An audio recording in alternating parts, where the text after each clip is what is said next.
আজকে আমি একটি বাদ দেওয়া ফোন কভার থেকে কিভাবে একটি এমন সুন্দর একটি ফোন কভার বানিয়ে ফেলতে পারবা সেটাই তোমাদের সাথে আমি আজকে শেয়ার করব। তো প্রথমে আমি এখানে পুরানো কভারের শেপ দিয়ে একটি আকাশি কালারের পেপার কেটে নিয়েছি। এখানে ফিঙ্গারের এখান থেকেও আমি কেটে নিলাম। প্রথমেই কিন্তু আমি ফোনের সব জায়গা থেকেই ছাপ দিয়ে নিতেছি। তোমরা কিন্তু চাইলে এখানে যে কোনো লাইট কালারের পেপার ইউজ করতে পারবা, কিন্তু আমার কাছে আকাশি ভালো লাগছে সেজন্য আমি আকাশিটা ইউজ করছি। ফিঙ্গার এবং ক্যামেরার পাশ থেকে একদমই সিম্পল লাগতেছিল, তাই আমি কলম দিয়ে একটু কালো কালারের করে দিয়েছিলাম। তারপর কিসের জন্য জানি আমার এই এরিয়াটুকু ভালো লাগতেছিল না, তাই আমি আবার ওটুকুও আবার কেটে ফেলে দিয়েছি। তারপর আমি কাভারের উপরে আঠা লাগিয়ে কালার পেপারটা সেট করে নিতেছিলাম। আঠা কিন্তু একেবারে লাগানো যাবে না, আঠা লাগানোর পরে কিছুক্ষণের জন্য শুকাতে হবে। তারপরে সেই কালার পেপারটা দিয়ে উপরে আস্তে আস্তে জ্যাব জ্যাব করে সেখানে লাগিয়ে দিতে হবে, নাহলে কাভার যদি তেলা হয় তাহলে সেটা সরে যাবে সেখান থেকে।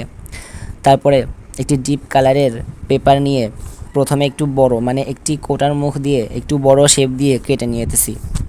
তোমরা কিন্তু চাইলে এখানে অন্য কিছু ইউজ করতে পারবা। আর তারপর একটু ছোট মানে আমি এখানে পাউডারের মুখ দিয়ে কেটে নিতেছি। তারপর এখানে কিন্তু তোমরা চাইলে আমি এখানে পাউডারের কোটা ইউজ করছি, তোমরা কিন্তু চাইলে অন্য কিছু ইউজ করতে পারবা। তারপর নিজের হাতের শেপ অনুযায়ী গোল গোল ঘুরিয়ে ঘুরিয়ে দাগ কেটে নিতে হবে। তারপর সেই দাগ অনুযায়ী কাটতে হবে। তো আমি এখানে গোল গোল করে ঘুরিয়ে নিতেছিলাম। আমার পাশে অনেক লোক ইয়ার্কি মারতেছিল যে তুই ভিডিও বানাইতেছিস সে বানাইতেছিস। তো ভিডিও বানানোর পরে যে আমার নামে উল্টোপাল্টা কথা বলবে কিংবা যে যাই কিছু বলুক আমার কিন্তু কিছু যায় আসে না, ঠিক আছে?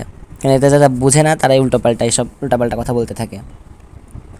আমি এখানে গোল গোল করে ঘুরিয়ে দাগ টেনে নেওয়ার পরে এখান থেকে আমি ডিপ ডিপ করে কেটে নিতেছিলাম। এটা কিন্তু একদম দাগ অনুযায়ী কাটতে হবে, উল্টোপাল্টা হলে কিন্তু এটার ফুল শেপ নষ্ট হয়ে যাবে। তারপরে এই তোমার দেখতে তিনটাই কাটা হয়ে গেছে।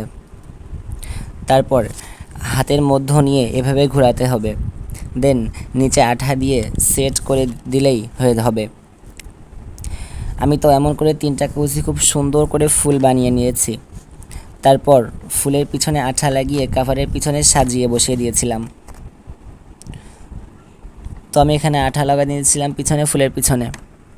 এবার এখান থেকে লাগিয়ে এটা মুড়িয়ে মুড়িয়ে ওটার সাথে লাগিয়ে দিলেই ব্যাস হয়ে গেল কি সুন্দর একটি গোলাপ ফুল।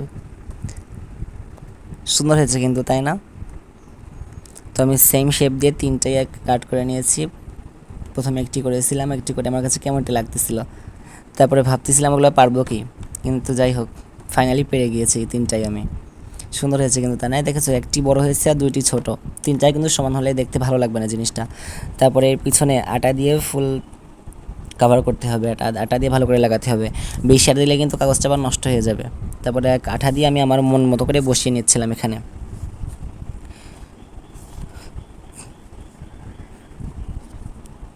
তো প্রথমটা বড়টা লাগিয়েছি, তারপর দেন মাঝখানে পাশাপাশি দুটো ছোটোটা লাগাতেছি আমি।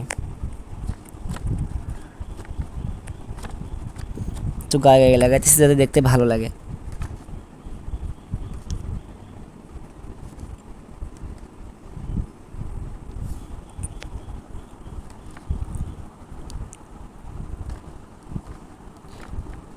তারপরেও আমার মন মানতেছিল না, তাই সেম পেপার হার্ট শেপে কেটে ছোটো বড় করে বসিয়ে দিতেছিলাম। প্রথমে একটি বড়টা বসিয়েছিলাম, তারপর একটি ছোটো, তারপর বড়টা। তারপরে এই তো রেডি হয়ে গেল আমার ফোন কভার। আজকের ভিডিওটা এই পর্যন্তই। টাটা, দেখা হবে অন্য ভিডিওতে। সবাই আমাকে অনেক